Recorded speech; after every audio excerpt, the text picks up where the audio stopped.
इस वीडियो में एक ट्रिक रिवील कर रहा हूँ जो मैं यूज़ करता हूँ पहले, और वो बहुत बेनिफिशियल है, अभी तक मेरे लिए बहुत काम आई है।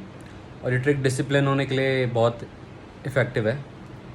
खुद को पनिश करना। अब खुद को पनिश करना, काफ़ी लोग तो कहेंगे कि खुद को कौन पनिश करता है, पर आपने देखा होगा जब भी आप किसी भी एज में हो, पर जब आप यंग थे, जब आपका स्कूल वूल जाने का मन नहीं करता था या कुछ काम करने का मन नहीं करता, तो पेरेंट्स मार पीट के भेज दिया करते थे, करवाते थे। और वो यूजुअली ऐसी चीज़ करवाते जो आपके भले के लिए हो। तो पर तब आप करते थे, आपने फिर देखा होगा धीरे धीरे फिर आपको आदत हो जाती है, फिर उनको आपको डांटना या मारना नहीं पड़ता था। इसमें भी कंसेप्ट अप्लाई होता है। जैसे मान लो आपने कुछ भी डिसाइड किया करने के लिए, लेट से आप कहते हो कि आपको जिम जाना स्टार्ट करना है डेली, पर आप किसी भी रीज़न से जाते नहीं, किसी भी रीज़न से आप अनकंफर्टेबल फील करते हो जाना, या आपका कोई फ्रेंड नहीं है, आपको अकेले आना पसंद नहीं है, या आप थक रखे हो, तो आप क्या कर सकते हो? आप खुद को पनिश कर सकते हो। जैसे कि अपना एग्जांपल देता हूँ। अगर मैंने खुद से पिछले एक महीने पहले कहा था कि मैं हर रोज़ एक वीडियो पोस्ट करूँगा सोशल मीडिया पे, रिगार्डलेस मेरे को टॉपिक पता हो या ना पता हो। मेरे को कोई भी ऐसा टॉपिक चूज़ करना है, खुद से ढूंढना है जिससे किसी की हेल्प हो।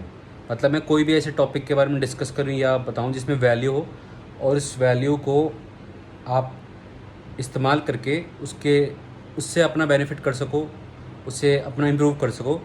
ये मैंने कहा था। और कुछ लोगों ने देखी होगी कुछ वीडियो मैंने जो रात को बना रखी थी, कमरे में इतनी लाइटिंग, नेचुरल लाइट में नहीं थी, वो तब थी जब मैंने पूरे दिन, मेरे पास कुछ दिमाग में नहीं आया, पर मैं अपने आप को पनिश करता था क्योंकि एक दो दिन हुए भी जब मैंने नहीं की वीडियो पोस्ट। तब मैं बर्पीज़ किया करता था, बॉडी वेट बर्पीज़।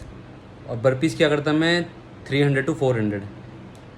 अब बर्पीज़ 400 करने में बहुत बहुत बहुत डिफ़िकल्ट होते हैं। 50 बर्पीज़ पर सेट, तो वो डिफ़िकल्ट होता था। पर इसमें की कंसेप्ट ये है, आपको एक्चुअल में पनिश करना पड़ेगा। ये नहीं कि मतलब आपने बस बोल दिया कि करेंगे और फिर नहीं करेंगे, वरना आप पनिश नहीं करोगे तो आपको डर नहीं होगा ना किस चीज़ का। इसका एक और एग्जांपल है कि कुछ साल पहले जब चालान इतने ज़्यादा नहीं थे, ट्रैफिक के चालान कम थे पहले से, तो लोग दबा के रूल्स तोड़ा करते थे, फंस भी जाते थे, उनको फ़र्क नहीं पड़ता। जब से बड़े हैं तब से काफ़ी लोग बिहेव करने लग गए पहले के हिसाब से। जो लोग रिस्क लेते हैं वो लेते हैं, पर पहले के हिसाब से काफ़ी बढ़ गया है कि कोई रॉन्ग साइड जा रही था, 5,000 का चूना लग गया, तो उसकी वजह से पनिशमेंट जब रहती है आपके सर पे तो डर रहता है, तो आप करते हो। पर इसमें इंपॉर्टेंट कॉन्सेप्ट, आपको एक दो बार पनिश करना भी पड़ेगा अपने बैड बिहेवियर के लिए। अगर आप नहीं करोगे तो फ़ायदा नहीं है, पर अगर आप करोगे तो आप खुद को डिसिप्लिन होने के लिए फोर्स कर सकते हो शुरुआती दिनों में।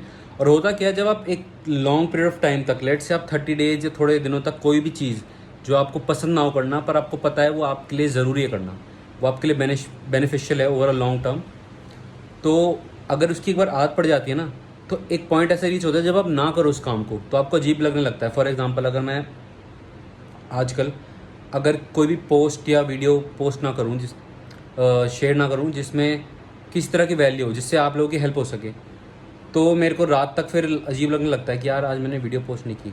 और जिम का भी सेम एग्जांपल है। खैर जिम तो अब बहुत ज़्यादा पार्ट ऑफ माय लाइफ ही हो गया है, मतलब कि मेरे को सोचना भी नहीं पड़ता कि मतलब जाना है तो जाना। मैं सोच के नहीं जाता, मेरे को कभी नहीं लगता कि जिम नहीं जाना। अगर मैं शाम तक जिम, ऐसा हुआ नहीं आज तक कि शाम तक किसी भी दिन से जिम ना गया हूँ, कि इसलिए मैं सुबह चले जाता हूँ। पर अगर ऐसा ना हो तो रात को जाता ही जाता हूँ, मतलब वो मेरा पार्ट बन गया है। अगर मैं ना करूँ तो अजीब लगता है। ऐसे कुछ लोगों के लिए पहली बार कोई चीज़ करना अजीब होती है, तो अगर मैं जिम ना जाऊँ, वर्कआउट ना करूँ, तो मेरे लिए अजीब होता है। पर अगर आप शुरू कर रहे हो किसी भी एक्टिविटी को, चाहे वो रीडिंग हो सकती है, आपको मान लो आपको पता है रीडिंग आपके लिए बेनिफिशियल है किसी भी चीज़ में, मे बी आप कैबलरी के लिए, इन जनरल, मतलब रीडिंग में एक एग्जांपल ले रहा हूँ, आपको पता है वो आपके लिए इंपॉर्टेंट है और आपको करनी है, पर आप डेली कर ना रहे हो, आपका मन नहीं करता, आपको फोकस करने में प्रॉब्लम हो रही है क्योंकि इंस्टाग्राम, सोशल मीडिया पे सारी वीडियोज़ की वजह से आपका जो अटेंशन स्पैन है वो ख़राब हो चुका है छोटी छोटी वीडियोज़ देख के। तो आपको डिफ़िकल्टी हो रही है फोकस करने में। तो आप क्या कर सकते हो, आप रीडिंग करने की कोशिश करो। अगर आप नहीं करते तो फिर खुद को पनिश करो, और पनिश ऐसी चीज़ से करना चाहिए जो आपके लिए डिफिकल्ट हो। जैसे मैंने बर्पीज़ का एग्जांपल दिया है। अब बाय चांस ये कोई वीडियो कोई बॉक्सर या कोई फाइटर देख रहा हो या कोई एथलीट देख रहा हो, उनके लिए शायद इतनी बड़ी बात नहीं होगी क्योंकि वो कार्डियो, उनकी बहुत ज़्यादा कार्डियोवैस्कुलर एक्टिविटी होती है, उनको बहुत कार्डियो करना पड़ता है, तो उनके लिए शायद इतना मुश्किल ना हो। पर अगर आप लेजी हो तो फिटनेस बहुत ईजी एग्जाम्पल है, क्योंकि अब मेरे लिए तो बर्पीज़ 400 डिफिकल्ट हो जाते हैं। तो ये एक तरीका है जिससे आप खुद को ज़बरदस्ती फोर्स कर सकते हो अपने लॉन्ग टर्म बेनिफिट के लिए। इसको ट्राई करके देखो, और एक बार आपको आदत पड़ जाएगी, फिर आपको ज़रूरत नहीं पड़ेगी, फिर वो आपका एक पार्ट ऑफ लाइफ बन जाएगा, फिर आप ज़रूर करोगे वो। पर तब तक आपको खुद को पनिश करना पड़ेगा, क्योंकि आपको एक मोमेंटम में लाना ज़रूरी है उस एक्टिविटी को। जब आप बहुत दिनों तक कर लो फिर वो इशू सॉल्व हो जाता है, और आप किसी भी चीज़ में अप्लाई कर सकते हो, लिटरली किसी भी चीज़ में। जैसे लोग गाड़ी सीखते हैं तो शुरुआत में बहुत डरते हैं कि मतलब खाली, या तो खाली खाली एरिया में चलाते हैं, उनको घर वाले उनको पुश करते रहते, नहीं रोड पे जाओ, वहीं पे सीखना ज़रूरी है, वहीं पे नहीं चलाना, पर डरते हैं रोड पे नहीं चलानी, खाली में सीखें खाली में। तो किसी, ये मैंने एक एग्जांपल दिया है, अब कुछ लोग रिलेट कर पाएंगे, जो भी लोग गाड़ी सीख रहे होंगे शायद वो रिलेट कर पाएँ। फिटनेस वाले लोग, अगर कोई बच्चा या कोई जो भी कोई देख रहा होगा वीडियो, जो फिटनेस में जिम जाने से स्ट्रगल कर रहा है, उसके दोस्त ने अकेले जाना उसे पसंद नहीं है, ऑकवर्ड फील करता है, वो रिलेट कर पाएगा। रीडिंग का मैंने एग्जांपल दिया, और ऐसे कोई भी एग्जांपल है, कोई भी डिफ़िकल्ट एक्टिविटी जो आपकी ग्रोथ के लिए ज़रूरी है पर वो अनकंफर्टेबल है स्टार्टिंग में और आप करना ही चाहते, तो आप खुद को फोर्स कर सकते हो, आप डिसिप्लिन हो जाओ और शुरुआत के 1 महीना 1.5 महीना तक करो। उसके बाद जब आदत पड़ जाए फिर तो कोई इशू है ही नहीं।